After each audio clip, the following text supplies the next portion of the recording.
Yeah, and this is the first weekend of OP13. If you guys are new to this card game too, it's an anniversary set. Usually they like to do a little bit of extra flair for this one. I think the theming for this set's really cool. And the biggest thing that you'll notice is all the leaders, I think, in this just have different ways to increase their power past 5k, or just like default past 5k. We have a 6k ace here. We've got a 7k leader for the first time with Goldie Roger.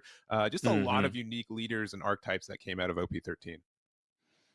Yeah, and that's just beautiful to see, and I cannot wait to watch this matchup. Now, normally the king of aggro, being Zoro, whenever they see a 3-life leader, they go, oh, it's time for some good eats. But this one might be a bit more defensive than ones they're used to playing against. Yeah, for sure.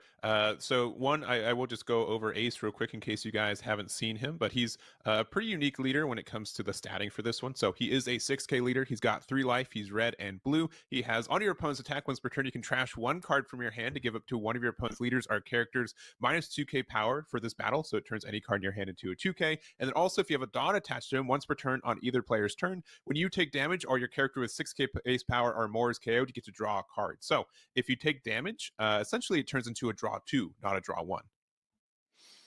And this matches up really interesting into Zoro that kind of needs to get the most amount of its value by attacking the opponent's characters. Basically, every time you do that on a big character, you're going to give Ace more draws. That'll be interesting to see how that goes. Yeah, we do have a new card from this from the previous set, PRBO2, the Marco, which on KO draws 2 cards. So if Zoro KOs it, that's 3 cards that Ace gets to draw, which is pretty unheard of for drawing in this game. But it's looking like the game is beginning. We have Blue Kool-Aid Man representing San Fran going first, and we're going to start off with a good old 1-drop. Yeah, that is Hiyori there, being able to spend 1 to look top 5 for a green / character or green event. So likely going to do that next turn. But we got Garp on the other side. What a good searcher this Garp is. I know you're a big Whitebeard Pirates fan. Maybe not a Ace fan, more of a Marco enjoyer, if I remember correctly. But this card is just lovely to see for the Ace deck specifically.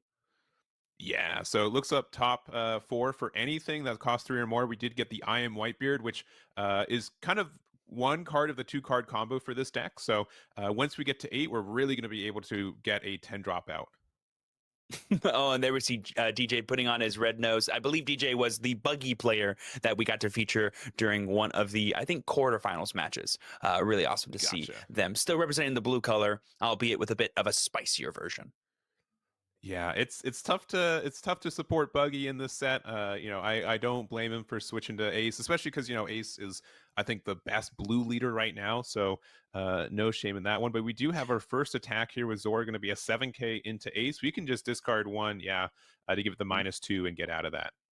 Yep.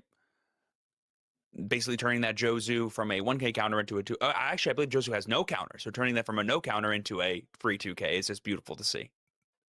He is a 1k, but yeah, he goes 1k, he goes to give -2k. Yeah. All right, we've got the 4 here. So here's like the weird turn though. We can play Marco for 4, but we won't be able to put a Dawn onto our Ace. So it does mean that we can get a blocker, but we won't get the the superb draw 3 if we do that. I mean, I think DJ's like, yeah, I'll still draw 2. That's good enough for me.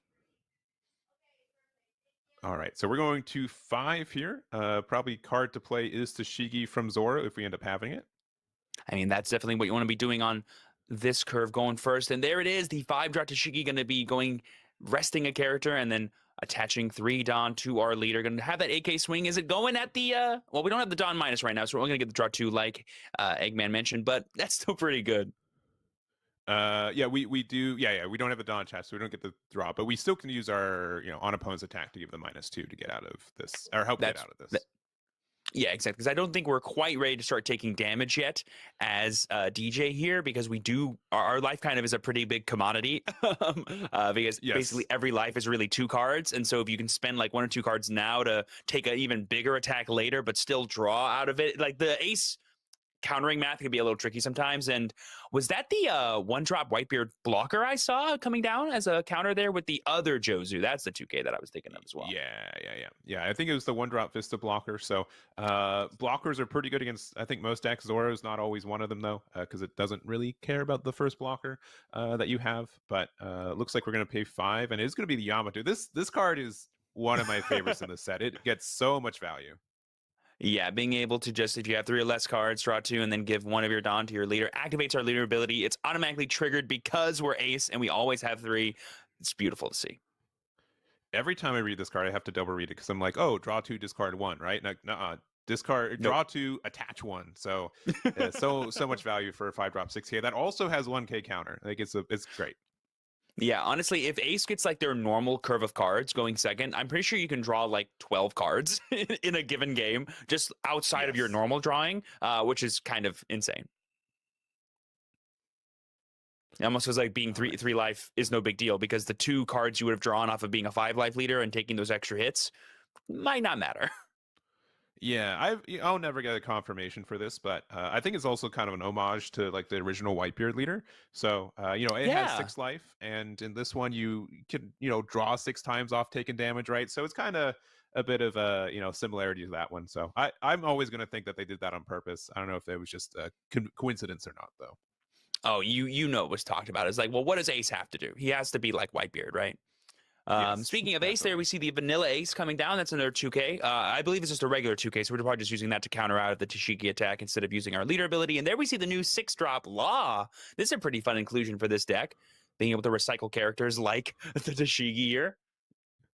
Yeah, this is, the new add to this deck. Zoro didn't get any, quote unquote direct support, but Law being a slashlight type character is already really good. Being able to replay the Tashigi essentially, so you get to attach 3 Dawn to your leader. You do get blocker, but only if you're 1 life or less. But this is going to be a huge attack. This is going to be 9K into either the Yamato or the Ace leader. Either way, we're drawing a card as DJ, which is pretty fun to think about because we do have our leader ability active with that Dawn underneath. So it's going to be interesting to see what DJ cares about here. Do we go -2 in theory, or do we just go +2 instead? Always interesting. It really depends on Yeah, like the kinds of pushes that he wants to go to. I believe we're going to 7. No, I think we're going to 8 next turn as DJ, right? Because we went second. Yeah, we are going to go 8. So we did get rid of 1 copy of I Am Whitebeard in hand. I'm going to almost guarantee there's another one. You want to play this on 8. And we only have 4 cards right now. So this is going into life. We're going to take a damage, and then we are going to get a draw 1 off that. So we get to go to 6 cards and now 7 due to start of turn. It is worth noting that all of our draw effects are once per turn. So DJ is probably thinking, well, I know there's going to be another attack coming, and I want to draw on that one because the cards in my hand right now are maybe not the best. So I'm going to choose to counter now and get better cards later. I respect that. Yeah. Also, we know that it was attacking Yamato. Yes. Yeah. Because once you're able to save the Yamato, then you know that they can only attack your leader. Yeah. All right, here's the turn. Are we going to see 8. the I Am Whitebeard event that you want to play now?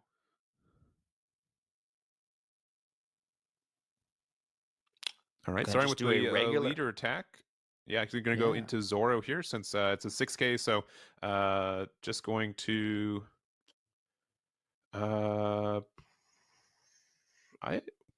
we 1K'd out of that attack. I'm not sure what was going on. Right, because it couldn't have been to Shigi. Okay, they fixed it. There are judges there, so they just confirmed. Yeah, they did an extra 1K, I think, off that first attack with the Cavendish there, and then they did take the second attack from Yamato. Beautiful. But there is that big 8-drop event. I Am Whitebeard. This card's crazy because we have a Whitebeard's Pirate leader. We can play any Edward Newgate from our hand, and then we can add 1 card from the top or bottom of our life cards to our hand. And if you do, we can add +2,000 until the end of our opponent's next turn. I don't believe we're going to do that second part here because all we want to do is play this big. I want to say that's the new Whitebeard from OP13, but I could be incorrect. Yeah, it is the OP13 one. So it is a blocker, and then on play, you get to draw 2 cards and trash 1 card from your hand. Then give your leader and up to 1 of your characters 2 rested Dawn. So, or no, sorry, this might be the other one. You are right. Yeah, I think that's OP08 Whitebeard, just the alternate art version of the card that's kind of like looking to the side. The glare was kind of tricking me a little bit. Yeah, they both honestly, if you look at both alt arts, they are I guess it depends on which way they're facing, which is I difficult know with a for sure meter it's not camera. Ninebeard because Ninebeard is not 10 cost. Yes, so you were correct. So it is the 10 Okay. drop. So if your leader type includes Whitebeard Pirates and you have 2 or less life cards, select all of your opponent's cards in their field. Characters until the end of your opponent's next turn. None of the selected cards can attack unless your opponent trashes 2 cards from their hand whenever they do attack. And this matches up way better into the Zoro deck specifically because Zoro just wants to attack as many times as possible, and so now it's going to cost them a lot in order to do that. Yeah, so it's only characters though. So Tashigi and Law are the ones Yes. affected. Your Zoro leader will still be swinging, but still being able to get some defense here is still preferred. And I don't think I saw how many cards Kool-Aid Man had in their hand, but I don't think it's enough to warrant being able to attack with any of these characters. So we're probably just going to see a lot of leader violence this turn from them. Yeah, I mean, Zoro is like such a fun deck in the fact that you're like, worst case, attaching Dawn to your leader is never bad.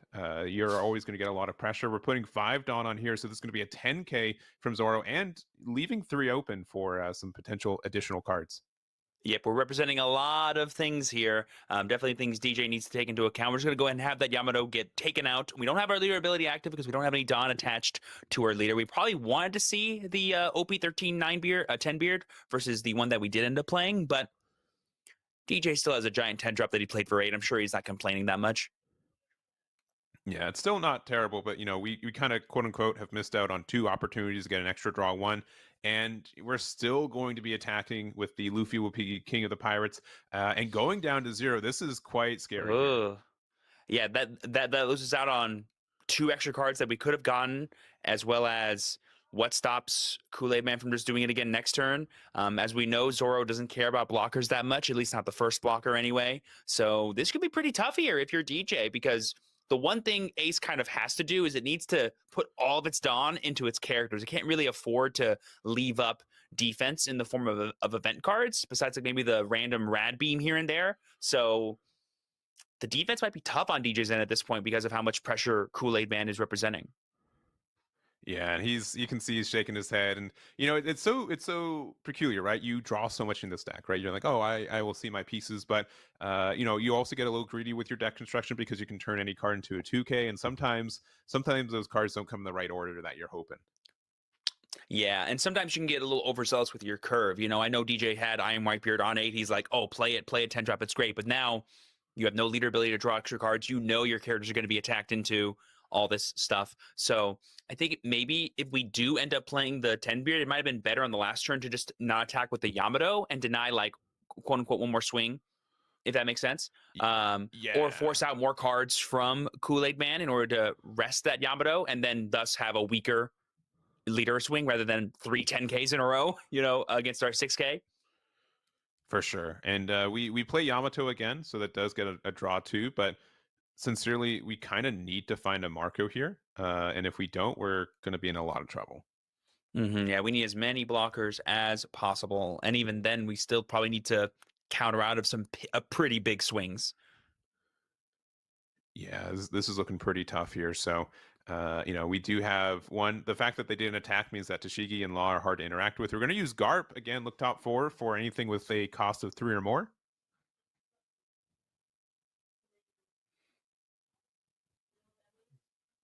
This could be that Marco, but then we would have to rest all of our Dawn. And I believe that is Marco.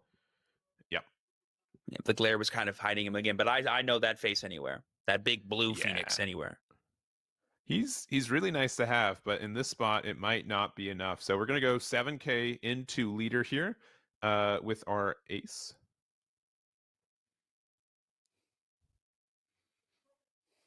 And the fact that Kool-Aid Man has like so much life is crazy. Like we can just start like getting our own pluses here as them. Yeah, we're going with our big new gate attack. Yeah, that one. If we didn't get out of a 7k, we wouldn't get out of this one. Last 4 Dawn, I'm gonna guess it's Marco, and hope they don't have a Dead Man's Game because that will likely be it if they do. Because then we can just throw all of our Dawn on our leader and just do a gigantic swing if we have to. And we still have 2 more character attacks afterwards that could still hit because I believe Tashigi's base 7, so more than enough to Yeah. hit through. Yeah, Law's a 6k, Tashigi's a 7k, and then leader. it's going to be pretty tough. You really want this Marco to be able to, draw some cards. Yeah, take you all the way if it can. And remember, team, San Francisco's up 1 game. So if Kool-Aid Man can close it out on this turn, that is it for this semifinals. They'll be going to the finals. Ooh, okay. It's not Dead Man's Game, but honestly, it's better in this spot. It's kind of crazy. Yeah. This is actually, insane here. So this will attach 3 Dawn to our leader. It's going to rest a 4 or less. And yeah, we can see that this is going to be so much pressure. Like, you rested that Marco for 1 Dawn, essentially.